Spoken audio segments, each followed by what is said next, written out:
ചൈനയിൽ നിന്ന് വായ്പ എടുക്കുന്നതിൽ മറ്റു രാജ്യങ്ങളെ വിലക്കുന്ന അമേരിക്ക 2000 മുതൽ 2023 കാലത്ത് 18 ലക്ഷം കോടിയോളം രൂപ വായ്പ ചൈനയിൽ നിന്ന് സ്വീകരിച്ചതായി റിപ്പോർട്ട്.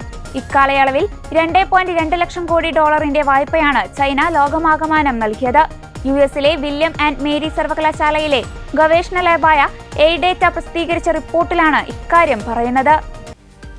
ടെക്സസിലെയും ലൂസിയാനയിലെയും LNG പദ്ധതികൾ, വിവിധ വിമാനത്താവളങ്ങളുടെ വികസനം തുടങ്ങിയവയ്ക്കെല്ലാം ചൈനീസ് സർക്കാരിന്റെ ഉടമസ്ഥതയിലുള്ള ബാങ്കുകൾ, സ്ഥാപനങ്ങൾ എന്നിവയിൽ നിന്നാണ് അമേരിക്കൻ സ്ഥാപനങ്ങൾ വായ്പയെടുത്തതെന്നും റിപ്പോർട്ടിൽ പറയുന്നു.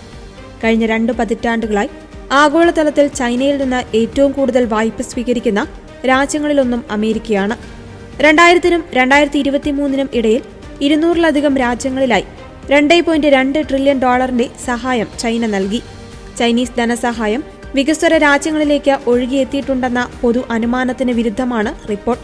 ചൈനയുടെ വിദേശ വായ്പാ പ്രവർത്തനങ്ങളിൽ 3/4 ഇപ്പോൾ ഉയർന്നതോ ഇടത്തരം വരുമാനമുള്ളതോ ആയ രാജ്യങ്ങളിലെ പദ്ധതികൾക്കാണ് നൽകുന്നതെന്നും അടിസ്ഥാന സൗകര്യങ്ങൾ, ധാതുക്കൾ, ചൈനയുടെ ദേശീയ സുരക്ഷാ ലക്ഷ്യങ്ങൾക്ക് ആസ്തികൾ ഏറ്റെടുക്കൽ എന്നിവയിലാണ് കൂടുതൽ പണം വായ്പയായി നൽകുന്നതെന്നും പറയുന്നു. കഴിഞ്ഞ ദശകത്തിലേറെയായി ചൈന കൊള്ളയടിക്കുന്ന വായ്പക്കാരനാണെന്നും വായ്പകളിലൂടെ ചൈന മറ്റു രാജ്യങ്ങളെ നിയന്ത്രിക്കുകയാണെന്നും അമേരിക്ക മുന്നറിയിപ്പ് നൽകുകയാണ്. വികസ്വര രാജ്യങ്ങൾ സഹായം തേടിയെത്തിയതോടെ ചൈന ഏറ്റവും വലിയ ഔദ്യോഗിക വായ്പാദാതാവായി മാറി. അതേസമയം ചൈന രാജ്യങ്ങളെ സുസ്ഥിരമല്ലാത്ത കടത്തിലേക്ക് തള്ളിവിടുന്നുവെന്ന വിമർശനവും ഉയർന്നുവന്നു. യുഎസിലെ ഏകദേശം 2500 പദ്ധതികൾക്കും പ്രവർത്തനങ്ങൾക്കുമായാണ് ചൈനീസ് വായ്പ ഉപയോഗിച്ചത്.